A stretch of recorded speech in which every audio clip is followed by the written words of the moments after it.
What's up, guys? Tanner 5.9 high output here. This video should be short and sweet, but you guys know I like to talk, so let's get to it. I don't know if I had mentioned in previous videos how I was having some what seemed like ghost codes come on and go off. I was getting a lot of pedal codes, p2127, p2121. In those, I was also getting p0483. 483 was a fan speed.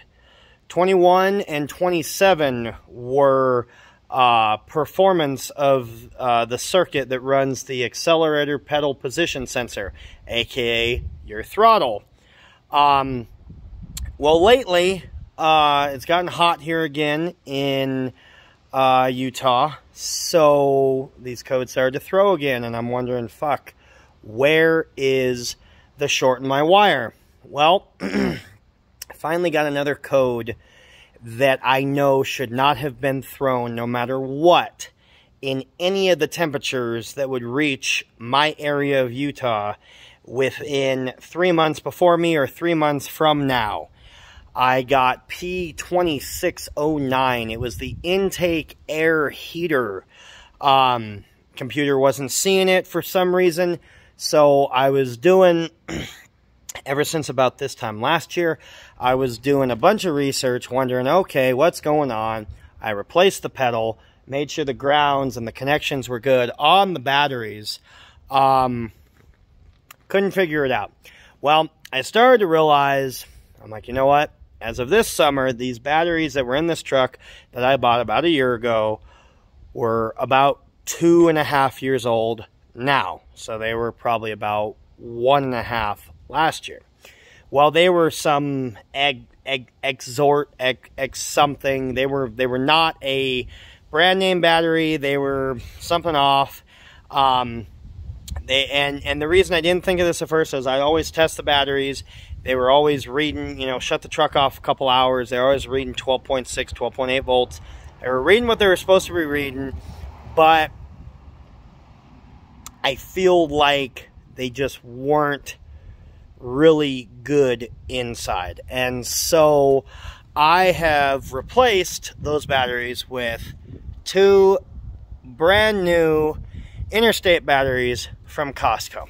Now, it's been about, on average, since I replaced these about 4 or 5 days ago, it's been about 105, 108 degrees here in southern Utah. And that's usually when the code throws the most. Driven fine, had no problems, truck starts better, feel like the throttle responds a little quicker. Like, I mean, like, if you know your truck, you know what I'm talking about, but it feels like it just responds just a tad bit quicker. Like, you hit it and it just goes. It's not just, it's, Sorry for the animation there, but I really feel like if you guys are getting these random codes, you replace the parts. I've gotten under there too. They say if you have a chafe wire or something, you know, if it's grinding out, gets hot, enough resistance through it with the heat, it can cause these codes because it won't see it because the wire is half gone or whatever because it's been chafed. If you've done all these tests, like I said, I've been under this. I've wiggled every wire, had the truck on, wiggled every wire, hasn't thrown the code. Looked under there everywhere. All the wires seem to be fine. There's no obvious chafing marks. There's nothing like that. And like I said, you wiggle them when the truck's on. If it's not throwing the code, then obviously it can't be a wiring problem. And like I said, I've wiggled every wire. It's been a year. I've wiggled every wire. Don't question that. I've wiggled every wire. So when I finally got the intake air heater code, I started to do some research. People said, well, if it's in the dead of summer, that can't be a possible code. Yes, that's true, because there's no reason that would even be on, because that runs off of the ambient air temperature sensor in your intake. So if it's not reading 40 degrees, some people say up to 60 degrees, but if it's not reading that, which I know it wasn't, because when that code was thrown, I was driving at about 70 miles an hour, and it was 105 degrees out, so there's no way that code would have been thrown for that, because if the ambient air temperature was messing up in that kind of heat, then it would have thrown that code. So in that 5-volt circuit, everyone knows with these Cummins, you got to have good batteries. So I finally pulled the trigger, said screw it, went down to Costco, 2 brand new interstate batteries. After returning the core, it was like $236 and like 46 cents. Group 65s, brand new, 3-year something warranty. Costco, you know, they'll take back a pie tin that has the pie gone because you ate it all. They'll take anything back. So just go down to Costco right now. If you have any of these problems, go get yourself 2 brand new interstate batteries, because they are from Interstate. Costco is not going to sell some crap, and fix your problem. That is what I have found. Like I said, so far so good. And if you guys do know your trucks as well as you should, you will see that the voltage charging gauge will actually be reading a tad bit more. It won't be reading a lot more, but when you start up in the morning and it's a little cooler, if you're in a hot area, it might be 90 or 85, 90 instead of 120. It will be reading a little more, and then when you're driving through town, it's 120 degrees or whatever. It's still going to be right at 14 or a tiny bit past. That gauge reading may just be my truck, but I did notice that when I replaced with these batteries. And the thing with the new batteries is it may not charge as much because they are already charged. They are good batteries.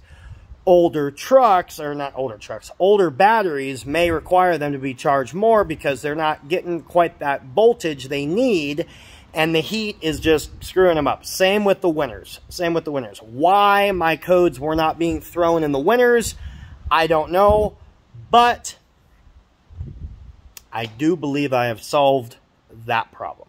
So, knock on wood. If you're getting any of those codes, like I said, p0483 fan speed, p2121, 2127, accelerator pedal position sensor, circuits 1 and 2, or p2609, intake air heater circuit, especially if you get that one and it's the middle of summer, you probably want to try your batteries, or at least test your batteries. If you go to O'Reilly's, when you have them test them, do not have the cables on. That is a big thing I learned from a diesel guy out here. If you're going to have one of those battery, one of O'Reilly's guys test your battery, take your cables off, have them test the battery, so that way you are getting the individual battery voltage and amperage and testing info and data on that battery. Because if you test it with just, on this battery, because these batteries are connected, you are going to get part of the voltage from the other one. So it may read okay, because it's reading the passenger side battery, but it's getting a little bit of reading from the driver's side, so it may read okay. Hell, you may read both sides with the cables on fine. You may take them off and they may both read bad.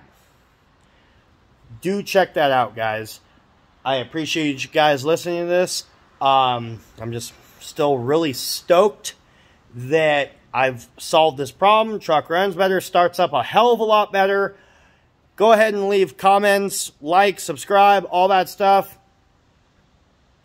I'll talk to you guys soon. Thank you for watching.